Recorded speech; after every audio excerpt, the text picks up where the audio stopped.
ಇಲ್ಲಿ ಅಬಕಾರಿ ಇಲಾಖೆಯಲ್ಲಿ ನಡೆದಿರತಕ್ಕಂತಹ ಹಗರಣದ ಬಗ್ಗೆ ಪ್ರಸ್ತಾಪವನ್ನ ಕಡೆಗೂ ಬಿಜೆಪಿಯವರು ದೊಡ್ಡ ಮಟ್ಟದಲ್ಲಿ ಮಾಡಿದ್ದಾರೆ. ಅವರು ಇದನ್ನು ದೊಡ್ಡ ಮಟ್ಟದಲ್ಲಿ ಪ್ರಸ್ತಾಪ ಮಾಡಬೇಕು ಅಂತ ಹೇಳಿದ್ರೆ ವಿ.ಬಿ.ಜಿ. ರಾಮ್ಜಿ ವಿರುದ್ಧ ಖಂಡನಾ ನಿರ್ಣಯವನ್ನ ಸರ್ಕಾರ ತೆಗೆದುಕೊಂಡು ಬರಬೇಕಾಯಿತು. ಮೊನ್ನೆಯಲ್ಲೂ ಕೂಡ ನಾವು ಹೊಡೆದಂಗೆ ಮಾಡ್ತೀವಿ, ನೀವು ಅತ್ತಂಗೆ ಮಾಡಿ ಅನ್ನುವಂತಹ ರೀತಿಯಲ್ಲಿ ಸರ್ಕಾರದ ವಿರುದ್ಧ ಪ್ರತಿಪಕ್ಷದವರು ಅಬಕಾರಿ ಇಲಾಖೆಯ ಹಗರಣದ ಬಗ್ಗೆ ಪ್ರಸ್ತಾಪ ಆಗೊಮ್ಮೆ ಈಗೊಮ್ಮೆ ಮಾಡ್ತಾ ಇದ್ರು. ಸುಮ್ಮನೆ ಮಾಡದೇ ಇದ್ರೆ ಹೇಗೆ ಅನ್ನುವಂತಹ ರೀತಿಯಲ್ಲಿ ಧಾಟಿಯಲ್ಲೇ ಇತ್ತೆ ಹೊರತು ಅದನ್ನು ಬಹಳ ಪರ್ಟಿಕ್ಯುಲರ್ ಆಗಿ ಸದನದಲ್ಲಿ ಒಂದು ಇತ್ಯರ್ಥ ಆಗುವಂತಹ ಸ್ವರೂಪಕ್ಕೆ ಅದನ್ನು ತೆಗೆದುಕೊಂಡು ಹೋಗುವಂಥ ಕೆಲಸವನ್ನು ಮಾಡಲೇ ಇಲ್ಲ. ಆದರೆ ಇವತ್ತು ಅಬಕಾರಿ ಹಗರಣದ ಬಗ್ಗೆ ಪ್ರತಿಪಕ್ಷ ಚರ್ಚೆಗೆ ಕೈಗೆ ಎತ್ತುಕೊಂಡಿದೆ. ಸ್ಪೀಕರ್ ಅವರು ಅವಕಾಶವನ್ನು ಮಾಡಿಕೊಟ್ರು, ಚರ್ಚೆಯನ್ನು ನಡೆಸಿದ್ದಾರೆ. ಮತ್ತೊಂದು ಕಡೆಯಲ್ಲಿ ಸರ್ಕಾರವೂ ಕೂಡ ಬಹಳ ತರಾತುರಿಯಲ್ಲಿದೆ. ವಿಶೇಷ ಅಧಿವೇಶನವನ್ನು ಕರೆದ್ವಿ. ಯಾವುದಕ್ಕೆ? ಮನ್ರೇಗಾ ವಿಚಾರವನ್ನ, ಮನ್ರೇಗಾದ ಬಗ್ಗೆ ಉಳಿಸ್ಕೊಳ್ಬೇಕು, ವಿ.ಬಿ.ಜಿ. ರಾಮ್ಜಿಯನ್ನು ತೆಗಿಬೇಕು ಅನ್ನೋದ್ರ ಬಗ್ಗೆ ನಿರ್ಣಯವನ್ನು ಅಂಗೀಕಾರ ಮಾಡೋದಕ್ಕೆ ವಿಶೇಷ ಅಧಿವೇಶನವನ್ನು ಕರಿತೀವಿ ಅಂತ ಹೇಳ್ಕೊಂಡು ಜನವರಿ ತಿಂಗಳಲ್ಲೇ ಅಧಿವೇಶನವನ್ನು ಕರೆದು ಅದನ್ನೀಗ ಫೆಬ್ರವರಿ 3ನೇ ತಾರೀಕಿನವರೆಗೆ 4ನೇ ತಾರೀಕಿನವರೆಗೆ ವಿಸ್ತರಿಸುವಂತಹ ಕೆಲಸವನ್ನು ಸರ್ಕಾರ ಮಾಡಿತು. ಸರ್ಕಾರಕ್ಕೂ ಕೂಡ ಅಷ್ಟೇ ಮನ್ರೇಗಾ ಮತ್ತು ವಿ.ಬಿ.ಜಿ. ರಾಮ್ಜಿ ಬಹಳ ಪರ್ಟಿಕ್ಯುಲರ್ ಆಗಿರ್ತಕ್ಕಂಥ ಡಿಬೇಟ್ ಆಗಲೇಬೇಕು ಅನ್ನೋ ಉದ್ದೇಶ ಇದ್ದಾಗೆ ಕಾಣಲಿಲ್ಲ. ಅವರು ಕೂಡ ಇದನ್ನು ಮುಂದಕ್ಕೆ ಹೋಗಲಿ ಅಂತ ಹೇಳಿಕೊಂಡು ಕಡೇ 2 ದಿವಸವನ್ನು, ಮೊದಲ 2 ದಿವಸವನ್ನು ಇಡೋ ಬದಲಿಗೆ ಕಡೇ 2 ದಿವಸವನ್ನು ವಿಶೇಷ ಅಧಿವೇಶನಕ್ಕೆ ಅಂತ ಹೇಳ್ಕೊಂಡು ಮೀಸಲಿಟ್ರು. ಹೀಗಾಗಿ ವಿಶೇಷ ಅಧಿವೇಶನದಲ್ಲಿ ಇವತ್ತು ಅಬಕಾರಿ ಹಗರಣ ಪ್ರತಿಧ್ವನಿಸಿದೆ. ಇಷ್ಟು ದಿವಸ ಅಬಕಾರಿ ಹಗರಣದ ಬಗ್ಗೆ ಸುಮ್ಮನೆ ಹೇಳ್ದಂಗೆ ಹೇಳ್ತಾ ಇದ್ರು ಬಿಟ್ರೆ ನಿಜಕ್ಕೂ ಅಬಕಾರಿ ಹಗರಣದ ಬಗ್ಗೆ ಯಾವ ಸ್ವರೂಪದಲ್ಲಿ ಪ್ರತಿಪಕ್ಷ ಹೋರಾಟವನ್ನು ನಡೆಸಬೇಕಾಗಿತ್ತು ಅದು ಆಗಲೇ ಇಲ್ಲ. ಸಚಿವ ತಿಮ್ಮಾಪುರ್ ರಾಜೀನಾಮೆಗೆ ವಿಪಕ್ಷಗಳು ಪಟ್ಟು ಹಿಡಿದಿದ್ದಾವೆ. ಇವತ್ತು ಅದನ್ನೇ ಹೇಳ್ತಾ ಇರುವಂಥದ್ದು. ಇವೆಲ್ಲವೂ ಕೂಡ ಬಾಯಿ ಮಾತಿನ ಪಟ್ಟು ಆಗಿದೆಯೇ ಹೊರತು ತೋರಿಕೆಯ ಸೀರಿಯಸ್ನೆಸ್ ಕಾಣ್ತಾ ಇದೆಯೇ ಹೊರತು ನಿಜಕ್ಕೂ ಕೂಡ ಅಬಕಾರಿ ಇಲಾಖೆಯಲ್ಲಿ ಆಗಿರುವ ಹಗರಣಕ್ಕೆ ಸಂಬಂಧಿಸಿದಂತೆ ಲೋಕಾಯುಕ್ತ ತನಿಖೆ ನಡೀತಾ ಇರುವಂತಹ ಸಂದರ್ಭದಲ್ಲಿ ವ್ಯಕ್ತವಾಗಿರುವಂತಹ ಅಭಿಪ್ರಾಯಗಳನ್ನು ಮುಂದಿಟ್ಟುಕೊಂಡು ಮಂತ್ರಿಯ ರಾಜೀನಾಮೆನ ಪಡೆಯೋದರ ಕಡೆಗೆ, ಸರ್ಕಾರವನ್ನ ಇಕ್ಕಟ್ಟಿಗೆ ಸಿಲುಕಿಸೋದ್ರ ಕಡೆಗೆ ಪ್ರತಿಪಕ್ಷ ಹೋಗುತ್ತೇನೋ ಅನ್ನುವಂಥ ನಿರೀಕ್ಷೆ ಇತ್ತು. ಆದರೆ ಒಂದು ಗೋಲ್ಡನ್ ಅಪಾರ್ಚುನಿಟಿಯನ್ನ ಕಳ್ಕೊಂಡಿದೆ ಪ್ರತಿಪಕ್ಷ ಬಿಜೆಪಿ ಅನ್ನೋದರಲ್ಲಿ ಯಾವುದೇ ಅನುಮಾನಗಳಿಲ್ಲ. ಅಂಥದ್ದೊಂದು ಸ್ಥಿತಿಗೆ ಇವತ್ತಿನ ಸದನ ಸಾಕ್ಷಿಯಾಗಿತ್ತು. ಇವತ್ತು ಕೂಡ ಅಷ್ಟೇನೆ ಒನ್ಸ್ ಅಗೈನ್ ಅದೇ ರೀತಿಯಾದಂತಹ ಪ್ರತಿಭಟನೆ. ಯಾಕೆ ವಿರೋಧ ಇವತ್ತಿತ್ತು ಅಂತ ಹೇಳಿದ್ರೆ ವಿ.ಬಿ.ಜಿ. ರಾಮ್ಜಿ ವಿರುದ್ಧ ಇವತ್ತು ನಿರ್ಣಯವನ್ನ ಸರ್ಕಾರ ತರೋದಿತ್ತು. ಸರ್ಕಾರವೂ ಕೂಡ ಅಷ್ಟೇನೆ ಯಾವ ನಿರ್ಣಯವನ್ನು ತೆಗೆದುಕೊಳ್ಬೇಕು ಅಂತ ಹೇಳುವಂತ ಉದ್ದೇಶದೊಂದಿಗೆ ಈ ವಿಶೇಷ ಅಧಿವೇಶನವನ್ನು ಕರೆದ್ರು. ಇವರು ಆರಾಮಾಗಿ ರಾಜ್ಯಪಾಲರ ಮೇಲಿನ ಭಾಷಣವನ್ನ ಉದ್ದಕ್ಕೆ ಮಾಡ್ತಾ ನಂತರ ಅದರ ಚರ್ಚೆಯನ್ನು ಮುಗಿಸಿ ಎಲ್ಲ ಆದ ನಂತರ ಈಗ ಕಡೆ 2 ದಿವಸಗಳನ್ನು ಇದಕ್ಕೆ ಮೀಸಲಿಟ್ಟಿದ್ದಾರೆ. ಹಾಗಾದ್ರೆ ಯಾವ ಸ್ವರೂಪದಲ್ಲಿ ಅಬಕಾರಿ ವರ್ಸಸ್ ಜಿ ರಾಮ್ಜಿ ನಡೆದಿದೆ? ಅಬಕಾರಿ ಕಿಕ್ ಬ್ಯಾಕ್ ಕಿಚ್ಚನ್ನ ಇವತ್ತು ಪ್ರತಿಪಕ್ಷದವರು ಹರಿಸಿದ್ದಾರೆ. ವಿಧಾನಸಭೆ ಕಲಾಪದಲ್ಲಿ ಅಬಕಾರಿ ಲಂಚ ಪ್ರಕರಣದ ಕಿಚ್ಚು ಇವತ್ತು ಮೂಡಿತ್ತು. ಪ್ರತಿಪಕ್ಷ ನಾಯಕ ಆರ್ ಅಶೋಕ್ ಅವರು ಈ ವಿಚಾರವನ್ನ ಪ್ರಸ್ತಾಪ ಮಾಡಿದ್ರು. ಮೊನ್ನೆಯೂ ಕೂಡ ಪ್ರಸ್ತಾಪ ಮಾಡುವ ಪ್ರಯತ್ನ ಮಾಡಿದ್ರು, ಇಲ್ಲ ಅಂತ ಹೇಳಿಲ್ಲ, ಪ್ರಯತ್ನ ಮಾಡಿದ್ದಾರೆ ಅವರು. ಸ್ಪೀಕರ್ ಅವರು ಅವ್ರನ್ನ ಕನ್ವಿನ್ಸ್ ಮಾಡಿದ್ರು, ಇಲ್ಲ ನಿಮಗೆ ನೆಕ್ಸ್ಟ್ ಕೊಡ್ತೀನಿ ಅಂದ್ಕೊಂಡು ಅದರ ಪ್ರಕಾರವಾಗಿ ಒಪ್ಕೊಂಡು ಇವರು ಇವತ್ತು ವಿಚಾರವನ್ನು ಕೈಗೆತ್ತಿಕೊಂಡಿದ್ದಾರೆ. ಹಗರಣವನ್ನ ಸರ್ಕಾರದ ವಿರುದ್ಧ ಅಸ್ತ್ರವಾಗಿಸಿಕೊಂಡ ಪ್ರತಿಪಕ್ಷಗಳು ಈ ಹಗರಣವನ್ನ ಸರ್ಕಾರದ ವಿರುದ್ಧ ದೊಡ್ಡ ಅಸ್ತ್ರವಾಗಿ ಪ್ರತಿಪಕ್ಷಗಳು ಬಳಕೆ ಮಾಡಿದಾವೆ. ಆದರೆ ಯಾವ ಸ್ವರೂಪದಲ್ಲಿ ಆಗಬೇಕಾಗಿತ್ತು, ಬಳಕೆ ಆಗಬೇಕಿತ್ತು, ಆ ಸ್ವರೂಪದಲ್ಲಿ ಕಾಣಲಿಲ್ಲ. ಭ್ರಷ್ಟಾಚಾರದಲ್ಲಿ ಅಬಕಾರಿ ಇಲಾಖೆ A1 ಅಂತ ಹೇಳಿ ಆರ್ ಅಶೋಕ್ ಅವರು ಒಂದಿಷ್ಟು ಪ್ರಾಸಬದ್ಧವಾದಂತಹ ಲೈನ್ಗಳನ್ನು ಅವರು ಮೊದಲೇ ಪ್ರಿಪೇರ್ ಮಾಡ್ಕೊಂಡಿರ್ತಾರೆ.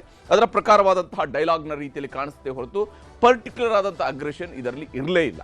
ಯಾಕಂದ್ರೆ ಈ ವಿಚಾರಕ್ಕೆ ಸಂಬಂಧಪಟ್ಟಂತೆ ಸರ್ಕಾರವನ್ನ ತುದಿಗಾಲ್ನಲ್ಲಿ ನಿಲ್ಲಿಸುವ ಒಂದು ಗೋಲ್ಡನ್ ಅಪರ್ಚುನಿಟಿಯನ್ನ ಪ್ರತಿಪಕ್ಷ ಇಲ್ಲಿ ಮಿಸ್ ಮಾಡಿಕೊಂಡಿದೆ. ಅದರಲ್ಲಿ ಯಾವುದೇ ಅನುಮಾನಗಳಿಲ್ಲ. ಆಡಿಯೋ ವಿಡಿಯೋ ಇದ್ರೂ ಕೂಡ ಸಚಿವರ ರಾಜೀನಾಮೆ ಪಡೆದಿಲ್ಲ ಅಂತ ಹೇಳ್ಕೊಂಡು ಇವತ್ತೊಂದು ಪೆನ್ ಡ್ರೈವ್ ಅನ್ನ ಪ್ರದರ್ಶನ ಮಾಡುವಂತಹ ಪ್ರಯತ್ನವನ್ನ ಮಾಡಿದ್ರು.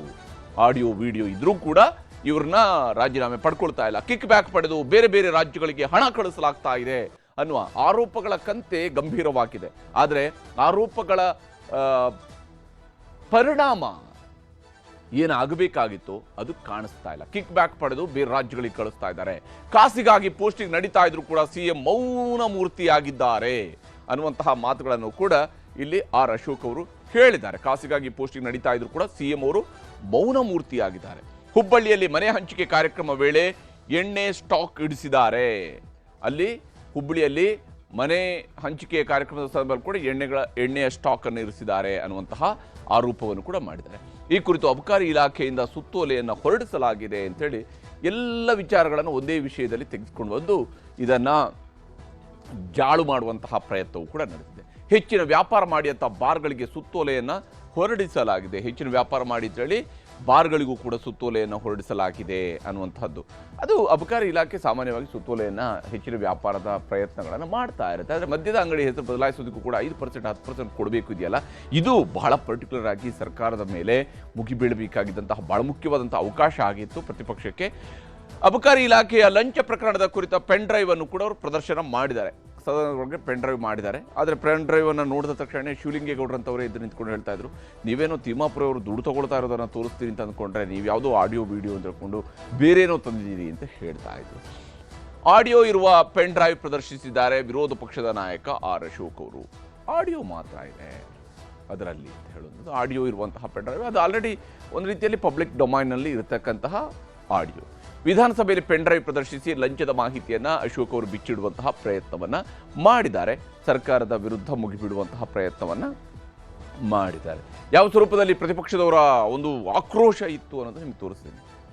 ಈ ಅಬಕಾರಿ ಇಲಾಖೆಯಲ್ಲಿ ಕಾಂಗ್ರೆಸ್ ಪಕ್ಷ ಅಧಿಕಾರಕ್ಕೆ ಬಂದ ಮೇಲೆ ಭ್ರಷ್ಟಾಚಾರದ ಕೂಪಾಗಿರುವಂಥ A1 ಇಲಾಖೆ ನಂಬರ್ 1 ಅಪರಾಧಿ ನಂಬರ್ 1 ಅಂತಿರಲ್ಲ, ಅಪರಾಧಿ ನಂಬರ್ 1 ಇಲಾಖೆ ಅಬಕಾರಿ ಇಲಾಖೆ. ಇಲ್ಲಿ ಮಂತ್ಲಿ ವೈನ್ ಸ್ಟೋರ್ಗೆ ಫಿಕ್ಸ್, ವರ್ಗಾವಣೆ ದೊಡ್ಡ ದಂಧೆ, ಅದರ ಲಿಸ್ಟು ನಾನು ಕೊಡ್ತೀನಿ ಆಮೇಲೆ.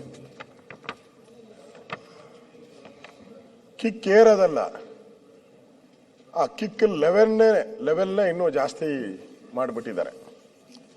ಕಾಸಿಗಾಗಿ ಪೋಸ್ಟಿಂಗು, ಟ್ರ್ಯಾಪ್ ಆದವರಿಗೆ ಆಯಕಟ್ಟಿನ ಹುದ್ದೆ, ವಿಭಾಗವಾರು ಮಂತ್ಲಿ ಫಿಕ್ಸು, ನಿಷ್ಕ್ರಿಯ ಲೇಸನ್ಸ್ಗಳಿಗೆ ಅದಕ್ಕೆ ಜೀವ ಆಕ್ಸಿಜನ್ ಕೊಡುವಂಥದ್ದು, ನಿಷ್ಕ್ರಿಯಕ್ಕೆ ಆಕ್ಸಿಜನ್ ಕೊಡೋದು. ಹೊಸ ಬಗೆಯ ಈ ಥರದ ಭ್ರಷ್ಟಾಚಾರ ಅಬಕಾರಿ ಇಲಾಖೆಯಲ್ಲಿ ನಡೀತಾ ಇದೆ. ರಾಜ್ಯದ ಮುಖ್ಯಮಂತ್ರಿಗಳು ಹಾಗೂ ಉಪಮುಖ್ಯಮಂತ್ರಿಗಳು ಹಾಗೂ ಸಂಪುಟ ದರ್ಜೆಯ ಸಚಿವರು ಹುಬ್ಬಳ್ಳಿಗೆ ಆಗಮಿಸುತ್ತಿದ್ದಾರೆ.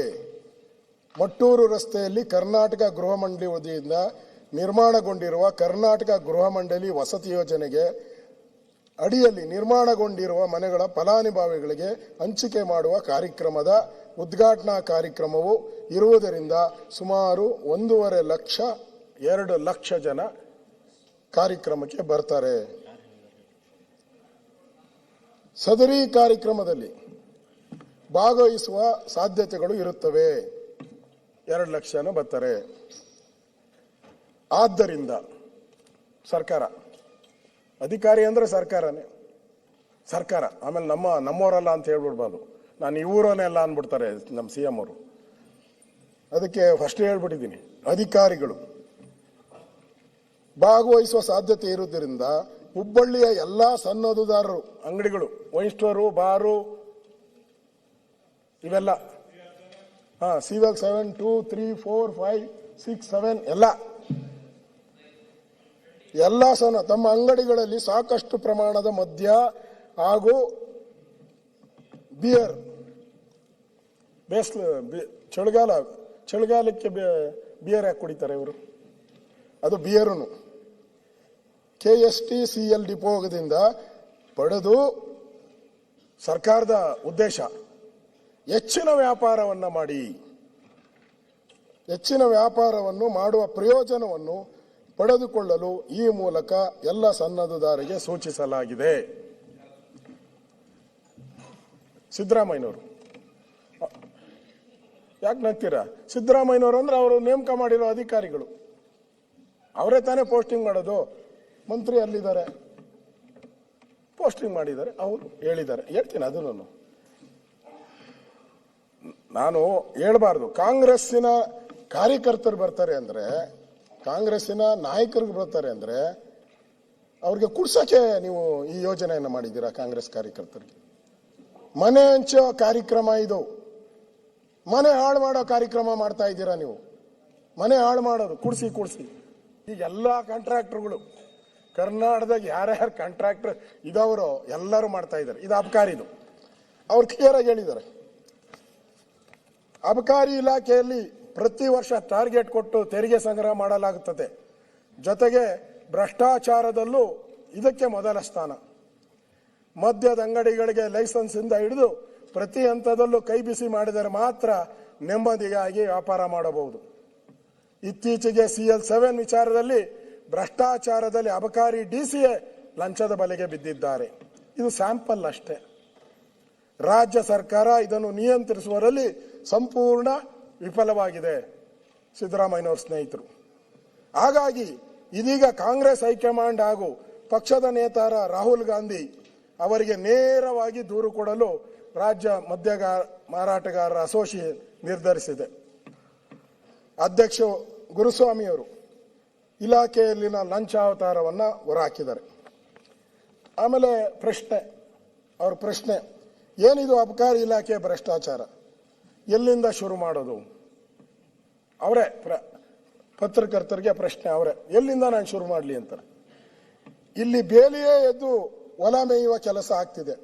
ಇಲಾಖೆಯ ಸಚಿವರು ಆಯುಕ್ತರಿಂದ ಹಿಡಿದು ಕೆಳ ಹಂತದ ಅಧಿಕಾರಿಗಳವರೆಗೂ ಲಂಚಾವತಾರ ತುಂಬಿ ತುಳುಕುತ್ತಿದೆ.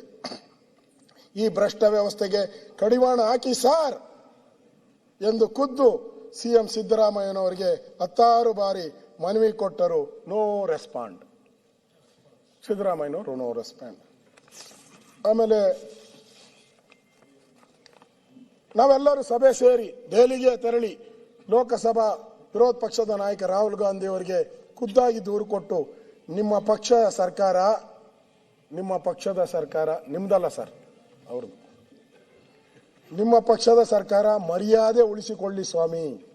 ಯಾರಿಗೆ? ರಾಹುಲ್ ಗಾಂಧಿ ಅವರಿಗೆ ನಿಮ್ಮ ಪಕ್ಷದ ಸರ್ಕಾರದ ಮರ್ಯಾದೆ ಉಳಿಸಿಕೊಳ್ಳಿ ಸ್ವಾಮಿ ಎಂದು ಕೇಳಿಕೊಳ್ಳಲಿದ್ದೇವೆ. ಗುರುಸ್ವಾಮಿಯವರು ಫಸ್ಟ್ ಆಡಿಯೋ ಬಂತು, ಹಿಂದೆ ಆಡಿಯೋ ಬಂತು, ಫಸ್ಟ್ ಆಡಿಯೋ ಇದು. ಅದಕ್ಕೆ ಗ್ರೀನ್ ಹಾಕಿದ್ದೀನಿ, ಗ್ರೀನ್ ಫಸ್ಟ್ ಆಡಿಯೋ ಗ್ರೀನ್. ಯಾರಾದರೂ ಬುದ್ಧಿ ಇದ್ದಿದ್ರೆ, ನಮ್ಮ ಪ್ರಿಯಾಂಕಾ ಅವರು ಇದ್ದಾರೆ, ಬುದ್ಧಿ ಇದ್ದಿದ್ರೆ ಯಾರಾದರೂ ಅಬಕಾರಿ ಅಂಗಡಿನ ಕ್ಲೋಸ್ ಮಾಡ್ಕೊಂಡು ಬಾಯಿ ಮುಚ್ಕೊಂಡು, ಯಾಕೋ ನನ್ನ ಮೇಲೆ ಸುತ್ತು ಇರೋರು ಸರಿ ಇಲ್ಲ, ಎಲ್ಲ ನಮ್ಮವರೇ ಕೈ ಕೊಡ್ತಾ ಇದ್ದಾರೆ ಅಂತೇಳಿ ಅಂಗಡಿ ಮುಚ್ಕೊಂಡು ಮಾಡ್ಕೋಬೇಕಾಯ್ತು. ಇಲ್ಲ CM ಅವ್ರ ಕಾಲೋ ಕೈಗೋ ಬಿದ್ದು ಇಲಾಖೆನಾದ್ರೂ ಚೇಂಜ್ ಮಾಡ.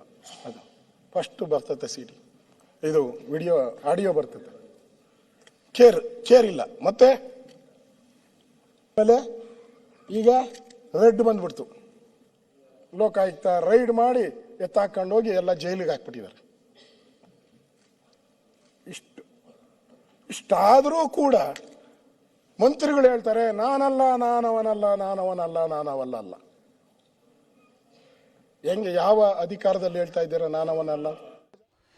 ಹೀಗೆ ಅಶೋಕ್ ಅವರು ತಾವು ರಾಜೀನಾಮೆಯನ್ನು ಆಗ್ರಹಿಸುವಂತಹ ಸಂದರ್ಭದಲ್ಲಿ ಒಂದಷ್ಟು ವಿವರಣೆಯನ್ನು ಸರ್ಕಾರಕ್ಕೆ ಕೊಟ್ಟಿದ್ದಾರೆ, ಸದನಕ್ಕೆ ಕೊಟ್ಟಿದ್ದಾರೆ. ಯಾವ್ಯಾವ ರೀತಿಯಲ್ಲಿ ಅಬಕಾರಿ ಇಲಾಖೆಗಳಲ್ಲಿ ತಪ್ಪುಗಳು ಆಗಿದ್ದಾವೆ ಅಂತ ಹೇಳುವಂತಹ ವಿಚಾರಕ್ಕೆ ಸಂಬಂಧಪಡುತ್ತೆ. ವಿಪಕ್ಷಗಳ ಕಿಕ್ಗೆ ಸರ್ಕಾರವು ಕೂಡ ಪಂಚಿಕೊಟ್ಟಿದೆ. ವಿಪಕ್ಷಗಳ ಅಬಕಾರಿ ಕಿಕ್ ಬ್ಯಾಕ್ ಆರೋಪಕ್ಕೆ ಸರ್ಕಾರ ತಿರುಗೇಟನ್ನು ಕೊಟ್ಟಿದೆ. ರಾಜ್ಯ ಸರ್ಕಾರ ತಿರುಗೇಟನ್ನು ಕೊಟ್ಟಿದೆ ಸದನದೊಳಗೆ ಆಡಳಿತ ಪಕ್ಷದವರು. ಆಡಿಯೋದಲ್ಲಿ ಮಂತ್ರಿ ಅಂತ ಹೇಳಿದ್ದ ಮಾತ್ರಕ್ಕೆ ರಾಜೀನಾಮೆ ಸಾಧ್ಯ ಇಲ್ಲ ಅಂತ ಹೇಳಿದ್ದಾರೆ. ಇದೇ ಇರುವಂಥದ್ದು. ಇಲ್ಲಿ ಮಂತ್ರಿ ಅಂತ ಹೇಳಿರುವಂಥದ್ದು ಯಾವ ಮಂತ್ರಿ ಅಂತ ಹೇಳುವಂಥದ್ದನ್ನ ಸರ್ಕಾರವೂ ಕೂಡ ಸ್ಪಷ್ಟಪಡಿಸಬೇಕು. ಅಬಕಾರಿ ಇಲಾಖೆನ ಬೇರೆ ಯಾರಿಗಾದ್ರೂ ಗುತ್ತಿಗೆಗೆ ಕೊಟ್ಟಿದ್ದಾರಾ ಅಥವಾ ಅಬಕಾರಿ ಇಲಾಖೆಗೆ ಒಬ್ಬರೇ ಮಂತ್ರಿ ಇದ್ದಾರಾ? ಇದಾದರೂ ಪರ್ಟಿಕ್ಯುಲರ್ ಆಗಿ ಗೊತ್ತಾಗಬೇಕಾಗಿತ್ತು. ಸರ್ಕಾರ ತೆಗೆದುಕೊಳ್ತಾ ಇರುವಂಥ ಡಿಫೆನ್ಸ್ ನೋಡಿ, ಆಡಿಯೋದಲ್ಲಿ ಮಂತ್ರಿ ಅಂತ ಹೇಳಿದರೆ ಅಷ್ಟೇ, ಅವರೇನೋ RB ತಿಮ್ಮಾಪುರ ಅಂತ ಏನು ಹೇಳಿಲ್ಲ ಅಂತ ಹೇಳಿ ಈ ರೀತಿಯಾಗಿಯೂ ಕೂಡ ಸಮರ್ಥನೆ ಮಾಡ್ಕೊಳ್ಳೋದಕ್ಕೆ ಸಾಧ್ಯನಾ? KS ಈಶ್ವರಪ್ಪ ಅವ್ರನ್ನ ಈ ಹಿಂದೆ ರಾಜೀನಾಮೆಯನ್ನು ಪಡ್ಕೊಂಡಂತಹ ಸ್ವರೂಪವನ್ನು ನಾವು ನೋಡಿದ್ವಿ ಕರ್ನಾಟಕದಲ್ಲಿದೆ. ಹೇಗೆ KS ಈಶ್ವರಪ್ಪ ಅವರು ರಾಜೀನಾಮೆಯನ್ನು ಪಡ್ಕೊಳ್ಳಲಾಯಿತು. ಅವತ್ತು ಕಾಂಗ್ರೆಸ್ ಅವರು ಏನೆಲ್ಲ ಮಾತಾಡಿದರು. ಈಗ ಕಾಂಗ್ರೆಸ್ನವರು ಮಂತ್ರಿಯಿಂದ ಮಾತ್ರ ಹೇಳಿದ್ದಾರೆ, RB ತಿಮ್ಮಾಪುರ ಅಂತ ಹೇಳಿಲ್ಲ ಅಂತ ಹೇಳುವ ರೀತಿಯಲ್ಲಿ ವಾದಿಸ್ತಾರೆ ಅಂತ ಹೇಳಿದ್ರೆ ಯಾವ ನೈತಿಕತೆಯನ್ನು ಉಳಿಸ್ಕೊಂಡಿದ್ದಾರೆ? ಎಣ್ಣೆ ಅಂಗಡಿ ಬಳಿ ಹೋದರೆ ಈ ರೀತಿಯ ಆಡಿಯೋಗಳು ಬೇಕಾದಷ್ಟು ಸಿಗ್ತವೆ. ಮತ್ತೆ ಅಬಕಾರಿ ಇಲಾಖೆ ಇರೋದೇನಕ್ಕೆ? ಎಣ್ಣೆ ಮಾರಾಟ ಮಾಡೋದು ಯಾಕೆ? ಹಿಂಗೆಲ್ಲ ಮಾತಾಡ್ತಾರಲ್ವ ಜನ. ಎಣ್ಣೆ ಮಾರಾಟ ಮಾಡೋದನ್ನು ಬಂದ್ ಮಾಡಬೇಕಿತ್ತಲ್ಲ ಸರ್ಕಾರ. ವಿಪಕ್ಷ ನಾಯಕರ ಆರೋಪಕ್ಕೆ ಕಾಂಗ್ರೆಸ್ ಶಾಸಕ ಶಿವಲಿಂಗೇಗೌಡರು ಈ ರೀತಿಯಾದಂತಹ ತಿರುಗೇಟನ್ನು ಕೊಟ್ಟಿದ್ದಾರೆ. ಶಿವಲಿಂಗೇಗೌಡರು ಹೇಳಿರ್ತಕ್ಕಂತಹ ಮಾತುಗಳಿವೆ.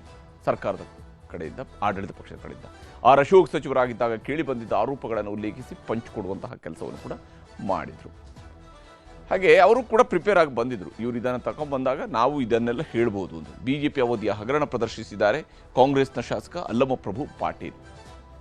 ಇಲ್ಲೂ ಕೂಡ ಒಬ್ಬೊಬ್ಬರಿಗೆ ಒಂದೊಂದು ರೋಲ್ ಫಿಕ್ಸ್ ಮಾಡಲಾಗಿತ್ತು. ಅಲ್ಲಮಪ್ರಭು ಪಾಟೀಲರು ಒಂದಿಷ್ಟು ತಗೊಂಡ್ಬಂದಿದ್ರು. ಸುಮ್ಮನೆ ಕಾಲಹರಣ ಮಾಡೋದು ಬೇಡ, ಸಚಿವರು ಉತ್ತರಿಸ್ತಾರೆ ಅಂತೇಳಿ ಸಿಎಂ ಸಿದ್ದರಾಮಯ್ಯನವರು ಕೂಡ ಸದನಕ್ಕೆ ಹೇಳಿದರು. ಏನಾಗಿದೆ, ಯಾವ ವಿರುದ್ಧ ಆರೋಪ ಇದೆಯೋ ಅವರೇ ಉತ್ತರ ಕೊಡ್ತಾರೆ ಅಂತ.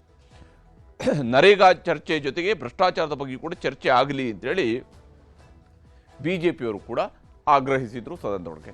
ವಿಧಾನಸಭೆಯಲ್ಲಿ ಅಬಕಾರಿ ಹಗರಣ ವರ್ಸಸ್ ನರೇಗಾ ವಿಚಾರದಲ್ಲಿ ಜಟಾಪಟಿಯೂ ಕೂಡ ನಡೀತು. ಮನ್ರೇಗಾ ಬಗ್ಗೆ ಚರ್ಚೆ ಆಗಬೇಕು, ಚರ್ಚೆ ಆಗೋದು ಬೇಕಾಗಿಲ್ಲ. ಅಬಕಾರಿ ಹಗರಣದ ಬಗ್ಗೆ ಉತ್ತರ ಕೊಡಬೇಕು, ಉತ್ತರ ಕೊಡೋದಿಲ್ಲ.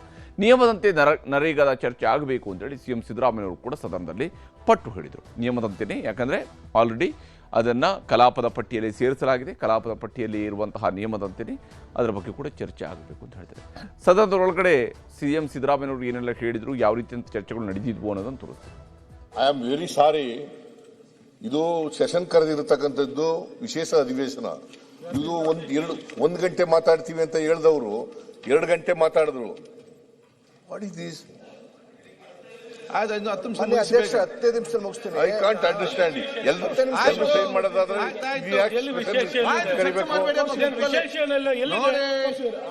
ಚರ್ಚೆ ಮಾಡಬೇಡಿ.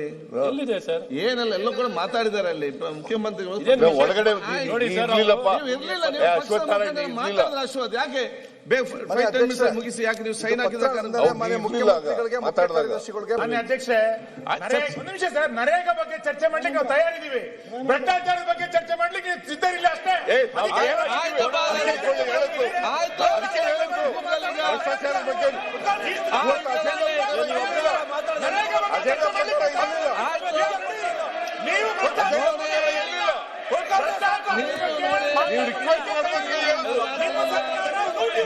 ಇವರು ಮಾನ್ಯ ಅಧ್ಯಕ್ಷರೇ,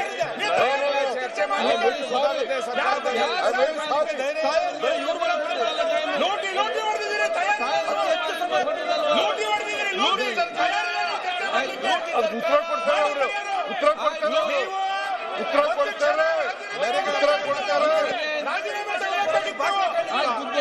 ಚರ್ಚೆ ಮಾಡಿ ಅಜೆಂಡಾ ಪ್ರಕಾರ ಮಾಡಿ.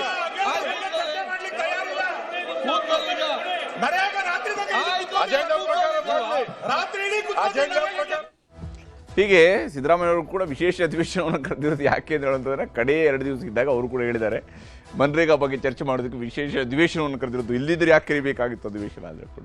ವಿಪಕ್ಷಗಳ ಭಾರಿ ವಿರೋಧದ ಮಧ್ಯೆ ಮನ್ರೇಗಾ ಕುರಿತ ಖಂಡನಾ ನಿರ್ಣಯವನ್ನು ಅಂಗೀಕಾರ ಸರ್ಕಾರ ಮಾಡಿಕೊಂಡಿದೆ. ಯಾವ ಸ್ವರೂಪದಲ್ಲಿ ನಡೆದಿದೆ, ಸರ್ಕಾರಕ್ಕೂ ಕೂಡ ಅಷ್ಟೇ ಮನ್ರೇಗಾ ಬಗ್ಗೆ ಒಂದು ನಿರ್ಣಯ ಆಗಬೇಕು, ನಿರ್ಣಯವನ್ನು ಮಾಡಬೇಕಿತ್ತು. ಬಿಬಿಜಿ ರಾಮ್ಜಿ ವಿರುದ್ಧ ಒಂದು ನಿರ್ಣಯ ಆಗಬೇಕು, ನಿರ್ಣಯವನ್ನು ಮಾಡ್ಕೊಂಡಿದ್ದಾರೆ.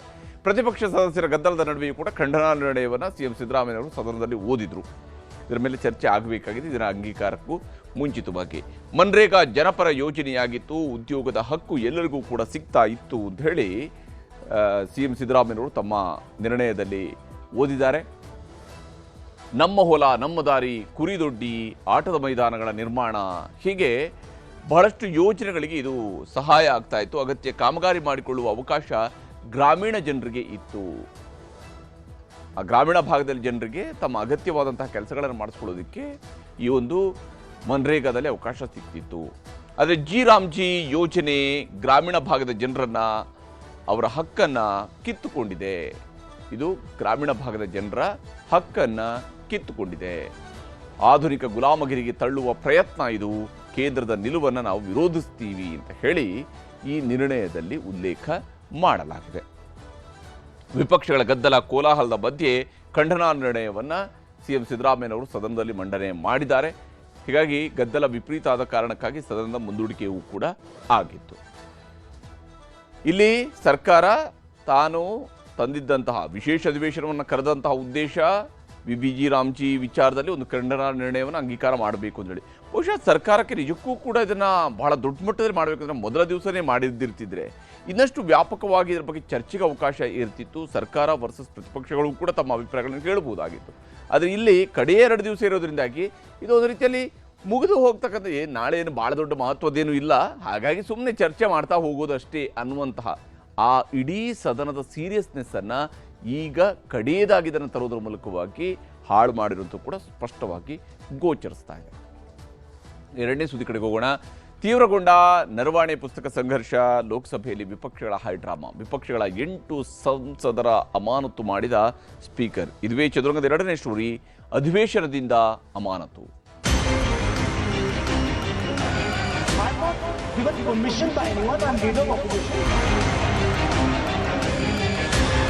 नारेबाजी और पेपर फाड़ कर फेंक रहे थे, इसलिए मैं इन सब को नेमिंग कर रहा हूं।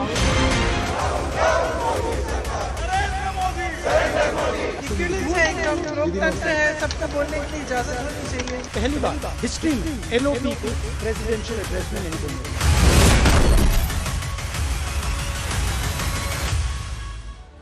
ಅಧಿವೇಶನದಿಂದ ಸಂಸದರನ್ನ ಅಮಾನತು ಮಾಡಲಾಗಿದೆ. ಲೋಕಸಭೆ ಕಲಾಪದಿಂದ ಒಟ್ಟು 8 ಸಂಸದರನ್ನ ಇವತ್ತು ಅಮಾನತು ಮಾಡಲಾಗಿದೆ. ಸ್ಪೀಕರ್ ಮೇಲೆ ಪೇಪರ್ಗಳನ್ನು ಎಸೆದು ಅಶಿಸ್ತು ತೋರದ ಕಾರಣಕ್ಕಾಗಿ ಸಸ್ಪೆಂಡ್ ಮಾಡಲಾಗಿದೆ. ಸ್ಪೀಕರ್ ಅವರ ಮೇಲೆ ಪೇಪರ್ ಎಸೆದಿದ್ದ ಅಂದರೆ ಅಶಿಸ್ತು ಅಂತ ಹೇಳಿದ ಕಾರಣಕ್ಕೆ ಸಸ್ಪೆಂಡ್ ಮಾಡಲಾಗಿದೆ. ಬಜೆಟ್ ಕಲಾಪ ಮುಗಿಯುವವರೆಗೂ ಕೂಡ 8 ಸಂಸದರನ್ನ ಅಮಾನತಿನಲ್ಲಿ ಇಡುವುದಕ್ಕೆ ತೀರ್ಮಾನಿಸಲಾಗಿದೆ. ಬಜೆಟ್ ಕಲಾಪ ಮುಕ್ತಾಯ ಆಗುವುದರವರೆಗೂ ಕೂಡ ಅಮಾನತಿನಲ್ಲಿ ಇಡಲಾಗಿದೆ. ಈ ಮೂಲಕ ಯಾರು ಸದನದ ಒಳಗಡೆ ಅಶಿಸ್ತು ತೋರಿದಾರೋ ಅವರನ್ನೆಲ್ಲರನ್ನು ಕೂಡ ಅಮಾನತಿನಲ್ಲಿ ಇಡುವಂತಹ ಕೆಲಸವನ್ನು ಇವತ್ತು ಸ್ಪೀಕರ್ ಅವರು ಮಾಡಿದ್ದಾರೆ. ಹಾಗಾದರೆ ಯಾರೆಲ್ಲ ಅಮಾನತು ಆಗಿದ್ದಾರೆ ಅನ್ನೋದನ್ನು ನಾವು ನೋಡೋದಾದರೆ, ಕಾಂಗ್ರೆಸ್ನ ಸಂಸದರುಗಳಲ್ಲಿ ಬಹಳ ಮುಖ್ಯವಾಗಿ ಎರ್ನಾಕುಲಂನ ಸಂಸದ ಹಿಬಿ ಈಡನ್ ಅವ್ರನ್ನ ಅಮಾನತು ಮಾಡಲಾಗಿದೆ. ಕೇರಳದ ಎರ್ನಾಕುಲಂ ಕ್ಷೇತ್ರದ ಸಂಸದರು. ಇನ್ನು ಅಮರಿಂದರ್ ಸಿಂಗ್ ರಾಜ ಲುಧಿಯಾನಾ ಕ್ಷೇತ್ರದ ಸಂಸದ, ಪಂಜಾಬ್ನ ಲುಧಿಯಾನಾ ಕ್ಷೇತ್ರದ ಸಂಸದರಾಗಿರುವಂತಹ ಅಮರಿಂದರ್ ಸಿಂಗ್ ರಾಣಾ. ಇನ್ನು ಮಾಣಿಕ್ಯಂ ಠಾಗೋರ್ ಅವ್ರನ್ನ ವಿರುದ್ನಗರ ಸಂಸದರು, ತಮಿಳುನಾಡಿನ ವಿರುದ್ನಗರದ ಸಂಸದರಾಗಿರ್ತಕ್ಕಂತಹ ಮಾಣಿಕ್ಯಂ ಠಾಕೂರ್ ಅವ್ರನ್ನ. ಗುರ್ಜೀತ್ ಸಿಂಗ್ ಔಜ್ಲಾ ಇವರು ಪಂಜಾಬ್ನ ಅಮೃತ್ಸರದ ಕಾಂಗ್ರೆಸ್ ಸಂಸದರು, ಅಮೃತ್ಸರ್ನ ಸಂಸದ. ಇನ್ನು ಕಿರಣ್ ಕುಮಾರ್ ರೆಡ್ಡಿ ಭೋಂಗೀರ್ನ ಸಂಸದ, ತೆಲಂಗಾಣದ ಕಾಂಗ್ರೆಸ್ ಸಂಸದ, ಅವ್ರನ್ನೂ ಕೂಡ ಅಮಾನತಿನಲ್ಲಿ ಇಡಲಾಗಿದೆ. ಪ್ರಶಾಂತ್ ಪಡೋಲೆ ಭಂಡಾರ ಗೋಂಡಿಯಾ ಸಂಸದ, ಮಹಾರಾಷ್ಟ್ರದ ಭಂಡಾರ ಗೋಂಡಿಯಾದ ಸಂಸದರಾಗಿರ್ತಕ್ಕಂತಹ ಪ್ರಶಾಂತ್ ಪಡೋಲೆ ಅವ್ರನ್ನ. ಇನ್ನು ಕೇರಳದ ಇಡುಕ್ಕಿಯ ಸಂಸದರಾಗಿರುವಂತಹ ಡೀನ್ ಕುರಿಯಾಂಕೋಸ್ ಅವರನ್ನು ಕೂಡ ಇವತ್ತು ಅಮಾನತಿನಲ್ಲಿ ಇಡಲಾಗಿದೆ. ಡೀನ್ ಕುರಿಯಾಂಕೋಸ್ ಅವರನ್ನು ಕೂಡ ಅಮಾನತಿನಲ್ಲಿ ಇಡಲಾಗಿದೆ. ಮಧುರೈನ CPIMನ ಸಂಸದರಾಗಿರುವಂತಹ ಎಸ್ ವೆಂಕಟೇಶನ್ ಅವರು ಕೂಡ ಕಾಂಗ್ರೆಸ್ನ ಸದಸ್ಯರ ಜೊತೆಗೆ ಅಮಾನತಿಗೆ ಒಳಗಾಗಿದ್ದಾರೆ. ಎಸ್ ವೆಂಕಟೇಶನ್ ಮಧುರೈನ CPIMನ ಸಂಸದರು, ಅವ್ರನ್ನೂ ಕೂಡ ಅಮಾನತಿನಲ್ಲಿ ಇಡಲಾಗಿದೆ. ಈ ವಿಚಾರಕ್ಕೆ ಸಂಬಂಧಪಟ್ಟಂತೆ ಯಾವಾಗ ಸಂಸದರನ್ನು ಅಮಾನತುಗೊಳಿಸಲಾಯಿತು, ಸದನದಿಂದ ಹೊರಗೆ ಬಂದಂತಹ ಪ್ರಿಯಾಂಕ್ ಗಾಂಧಿ ಹಾಗೆಯೇ ರಾಹುಲ್ ಗಾಂಧಿ ಇಬ್ಬರು ಕೂಡ ಸ್ಪೀಕರ್ ಅವರ ನಡೆಯ ಬಗ್ಗೆ, ಸರ್ಕಾರದ ನಡೆಯ ಬಗ್ಗೆ ಆಕ್ರೋಶವನ್ನು ವ್ಯಕ್ತಪಡಿಸಿದ್ದಾರೆ.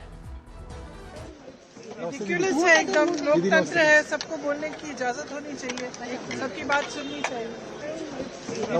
है एकदम, लोकतंत्र है, सबको बोलने की इजाजत होनी चाहिए, सबकी बात सुननी चाहिए।